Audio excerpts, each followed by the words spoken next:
Now let's see the specifics of each lift. First, we're going to show you the guidelines of how to lift the bar. And to do that, microphone's going to help me. Go ahead, step up to the plate, Michael. Alright, so what we have here is the rounded back. We don't want Michael's to have a rounded back. We want him to lock the low back in, spread the chest. It's going to bring the bar closer to your legs and your chin up. Alright, go ahead, lift the bar up. Alright, and when you set the bar down, you want to set it down exactly how you lifted it up. Alright, go ahead, Michael, set it down. Alright, bring it back up again. Alright, now this is how you do it the wrong way. That is not what you want to do. Now let's take a look at it from the front angle. Alright, here it's much easier to see that your chin always stays up and will never go down. Alright, show them the front angle, Michael. I'll set it down.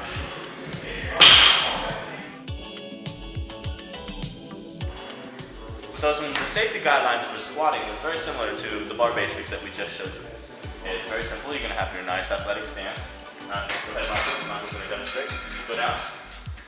You see here, he has his chin up, he has his chest spread, he's blocking his low back in. Alright, go ahead, go up. He's going up in a straight line. That's what you want to do. You want to go up and down in a straight line. Alright, now let's show him from the front. Sure thing, Brendan. Go ahead, go down. Alright, you can really see here, his chin is up. He's spreading his chest when he has to go up. And I want you to pinch your knees in, Michael, for me. Pinch your knees in. So that's what you don't want to do, because you risk having injured inside the when you do that. Alright. Michael, let's go step on the bar on your neck.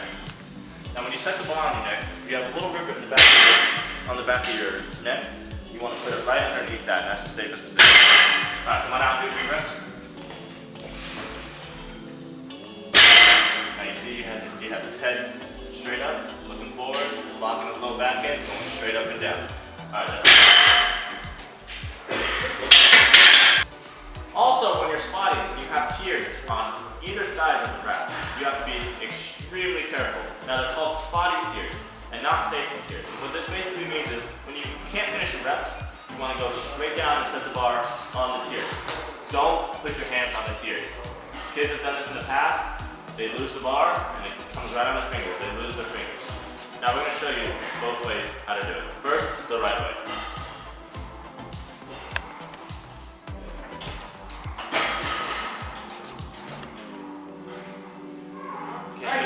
I can't do it. There you go. You have your hands on the bar the entire time. And now, the wrong way.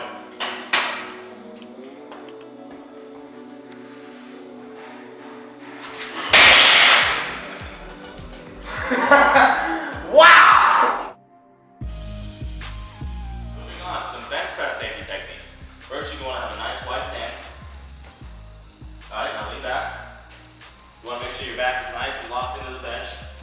Alright, now, moving underneath the bar, you want to make sure your forehead is directly underneath the bar, not too far back. Otherwise, when you're lifting, you risk hitting the tiers, which is not good. And if you're too far forward, it makes it hard on the spotter to spot you. Alright, Michael, go ahead and grab the bar. And see, when he grabs the bar, he wraps his thumbs around the bar, and that's what you want to do. You don't want to have your thumbs like that, because you risk the bar slipping out of your hands. Now people have done this before, and the bar has fallen on their face and they lost their teeth. So you want to make sure you wrap your thumbs at all times. When you're benching under 300 pounds, usually one spotter is good enough. But when you have 300 pounds or more, you're probably going to want to have 2 side spotters to ensure safety. Alright, and as I help Michael out, get the weight out, and he's doing a set, you're going to want to hover your hands underneath as a spotter. So in case an emergency happens, you're right there for it.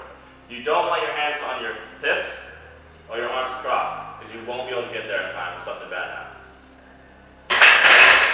Make sure you're with the lifter at all times. When you're getting out of the bench, you want to make sure you come up in a straight line. You don't want to twist your back, otherwise you risk pulling a muscle, especially after a heavy lift.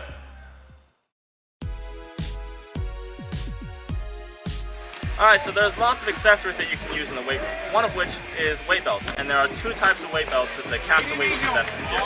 The first one is the power belt, and this one is 4 inches all the way around, and this is good for squatting. It keeps you in a nice upright position as you're going up and down. Now, the next kind of belt that Castle Weightroom possesses is the competitive belt. And it's very much like the power belt. It's 4 inches, almost all the way around. But then it tapers down a bit in the front here. And it makes it more comfortable for lifts like deadlifts and the Olympic lifts. Alright, well, another weight room accessory that you can implement in your workout is knee wraps. Now, what these do is you implement them on heavy lifts, or if your knees are incapable of supporting yourself with any given weight. And they keep your patella in place when you're performing these lifts because you don't want them to shift around because that's a cause of knee injuries. Now, when you're putting them on, you want to make sure that you're going outside in like I am, rather than going inside out, for the exact reason of your patella shifting. And you really want to be careful when you're using these because you don't want to begin to overuse them and your legs would have to rely on having these. You want to be sure that your knees and your leg muscles develop without the assistance of these and just use these when training to go towards a higher weight. Another accessory that you can use is the barbell pad, and you place this on the bar to help prevent neck and shoulder bruises for some of those people who don't have developed trap muscles yet. Now, you want to be careful when using this because this does make the bar slip off easier, so you don't want to make using this become a habit.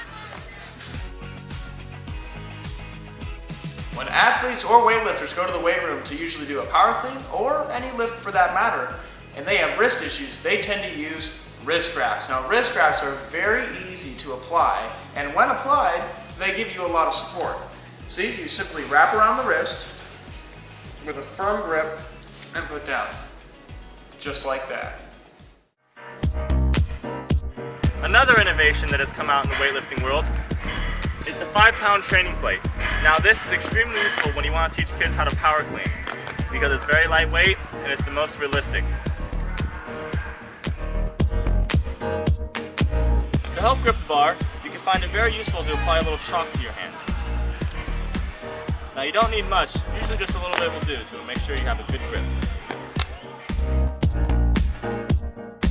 If you don't use any of the other accessories that I just mentioned, make sure that you use weight wraps, or in this case, clamps. Now, it's very simple to put on. Put them on the bar on the outside of the weight. Just make sure the weight doesn't fall off if you go off balance when you're using grip. There's 3 things that every spotter should be doing. They should be coaching the lifter's technique, they should be there for safety, and they should motivate the lifter to do the very best that they can in the weight room. Now go out there and be great.